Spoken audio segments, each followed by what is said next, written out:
Welcome back to the Move Better Project here in beautiful Carnarvon Park in Vancouver, British Columbia. We got the teenage rugby team over there practicing. We got adult-sized monkey bars for a kid from Michigan. I'm definitely not in Kansas anymore. Love it up here. But today I want to talk about rows. So rows are probably the most important shoulder kind of upper body exercise, I think, for most people. Most people do a lot of push-ups and pressing, and we sit and we spend all this time in this kind of flex position, and we're pushing forward and working on musculature in the front. Not nearly enough time pulling, especially horizontally pulling. And a lot of people lack the strength to do pull-ups, and that's totally normal. It's really hard to do pull-ups, but if you want to get the ability to do pull-ups, to develop that strength, the best way to do that is to do rows. And I am guilty of this. I used to work in CrossFit gyms, and we would have people actually set up like this, do pull-ups and use this. We were using this for stretching. We're up here doing a little workout in the park, but put a foot in here and have the band just bounce you over the pull-up bar, which is unbelievably stupid. If you want to actually develop that pulling strength through a full range of motion, you need to have the resistance the same throughout the full range of motion, not a ton of help at the bottom and no help at the top. And basically the row is simple.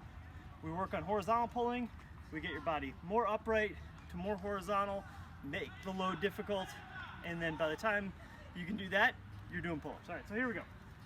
These rings are set up for a not too challenging row, but you can kind of change the resistance like so. Basically, the farther back I stand, the more upright I'm gonna be, and the easier this exercise is gonna be to pull myself up. This is not too hard at all. However, if I come all the way underneath, I've still kind of got a 90-degree angle between my arm and my trunk, but this is a much tougher exercise. So anyway, in terms of fundamentals, what the pattern has to be is we want to see shoulder blades squeeze together, and then the humerus, the elbow, come behind the body. So it's shoulder blades squeeze together, and then I pull. So it's that two-part pull. 1, 2, and on the way down 3, 4. And that's really what we want to see with the row. So in the actual exercise itself, it looks like this. Here I am. My butt is squeezed, my belly is tight. I'm in a straight line from my feet all the way up to my head. Chin stays tucked. Shoulder blades squeeze together. Pull up, lower down, and then shoulder blades separate. So that 4-part movement is really key when you're doing rows.